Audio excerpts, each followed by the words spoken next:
Welcome back to the Quilt Show. You know, quilters have always reached back into the past to find inspiration. Well, I will promise you what you're about to see is a whole new take on looking at history of quilts in a different way. Take a look at this. In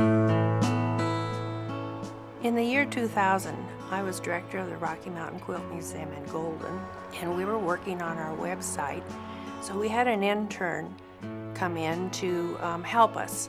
And she said, "Would you like to see my guild's website?" And I said, "Sure." So she showed me her guild's website, and on that site were vintage photos of 1930s quilters. I said, "Where'd you get those photographs?" And she says, "Oh, I buy them on eBay." And I said, "What's eBay?" I had no idea. So that day she showed me how to get on the eBay site and how to actually buy a photograph. So my first photograph I saw to buy was a couple standing in front of a log cabin with a quilt nailed on the siding. Oh, great. And so I put my bid in, and I found out I lost. I lost to a $50 bid, and I said, "Oh my gosh, you have to pay that much for a photograph?" And from then on, I was adamant about winning these photos.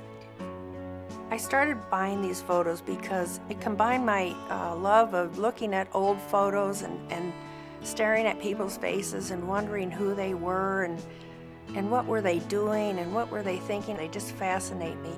But then here was the quilt, and I love quilts, so the combination was a natural for me. I could spend anywhere from $16 for a photo up to $350 for a photo. I owned 10, then I owned 20.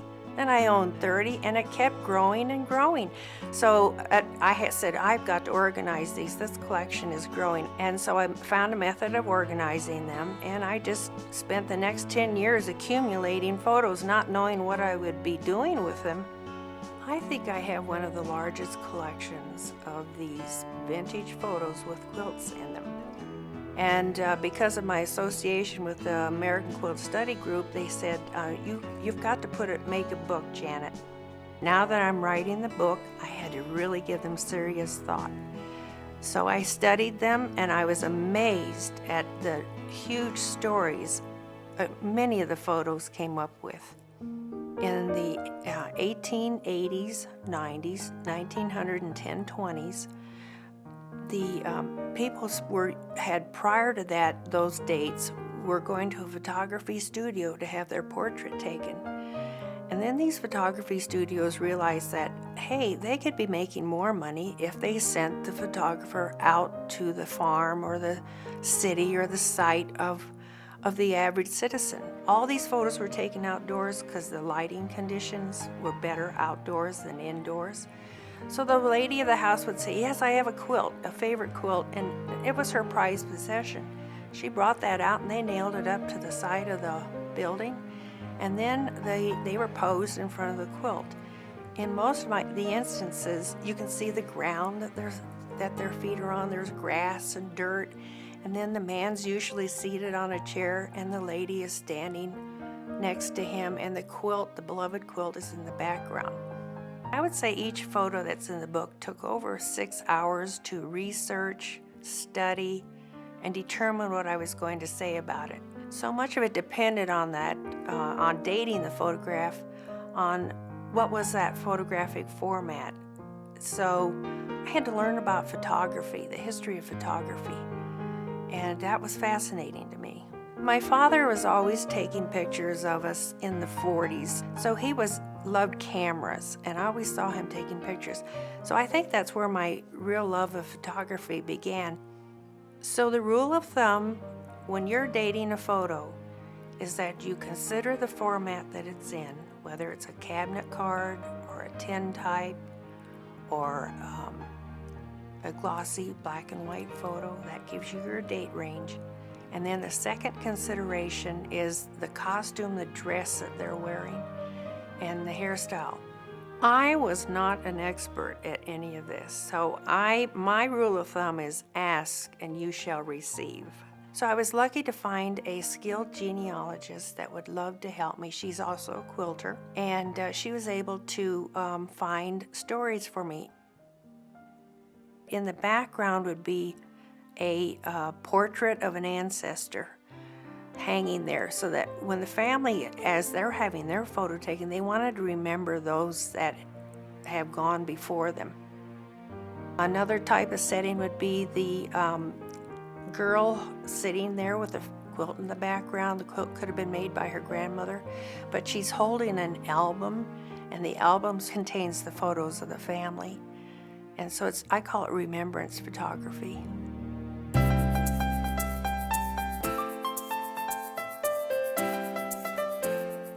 I was invited by the International Quilt Study Center and Museum in Lincoln, Nebraska to show my photos, and in turn they would match the photo to a quilt they had in their collection. It's a history of photography, and through being chronologically laid out in the book, it's an unspoken history of the development of quilts, because you can see the early quilts of 1855 were piece quilts, applique quilts, but then when you get into 1880s and 90s, you see the crazy quilts. So a few years ago, I decided that all of my Christmas photos, I love sending the Christmas photo of the family, will have a quilt in the background. We've sort of lost that tradition of taking pictures of ourselves with our quilts. I think we should get back to that. And consider taking a picture, having your picture taken in front of your quilt, or having a picture taken of you actually doing that applique that's on the quilt. I will leave a legacy to the quilt world by accumulating these photos that have been just swimming out in the world. And I've accumulated them like a mother hen accumulates her chickens, and they will stay together as a collection. They will be donated to a place where quilt historians of the future can use them to study the importance of quilts in Americans' cultural story. This collection is really the highlight of my life, and it came to me at the age of 60. And I'm so glad to share it with everybody, and it's just been a joy for me.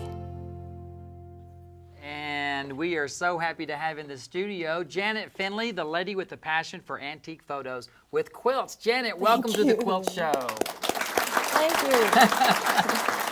Can I first just say it's great to see you again, because I do want everybody to know that you and I have a little bit of a history ourselves. When I first moved to Colorado, Janet Finley was my first administrative assistant, and I think it was in that time when you were just starting to do your bidding on eBay. It was, Ricky. And I had no idea that this was going to happen. Well, I'm so proud of you. I have to say, when he first saw the book, he was so excited he couldn't stand it. And the book is Quilts in Everyday Life from 1855 to 1955.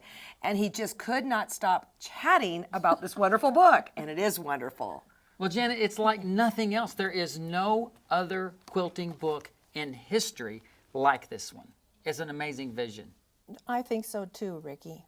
And the timing was right. I mean, here I am at the Quilt Museum. I find out about eBay. I have time on my, extra time on my hands, extra money. I mean, the whole thing just gelled together. Nobody else had been doing this.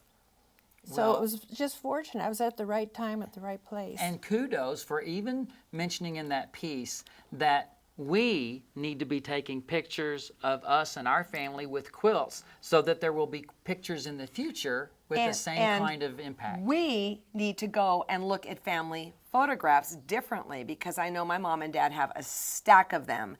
But now you're even taking it a step further with your own personal work. Please tell us about this. Well, I love documentation. So even though these quilts, they're old, I mean, I made them probably 10 years ago, but I was documenting then. And what's so special about these, even whatever a prize or event or wherever they were shown, I would write it and put it on the back of the quilt. Some are major, some are minor events, but they help tell the story they tell the story of that quilt. Of the quilt. You had to do tremendous research to find out. I mean, it was like a Sherlock Holmes mystery on some of those photographs. And wouldn't it have been nice if there was just stuff written on the Right. back? Oh, please. Yeah. Right behind your photos, the name of the people, where the photo was taken, and the date. And if we have that much information and your photo winds up on eBay some year, genealogists can do research. Well, and that's what this is all about too, documenting everything on your quilt so there's a story with it for the future generations. Well, I want to thank you for letting the cameras come into your space and tell this great story for the world to see. And I also want to thank Karen Glogler for coming today. What a wonderful historical show. Yeah, it was a little bit of a time travel today for Yes, us. yes. And I want to thank you for watching, because remember, it's a new day Every day.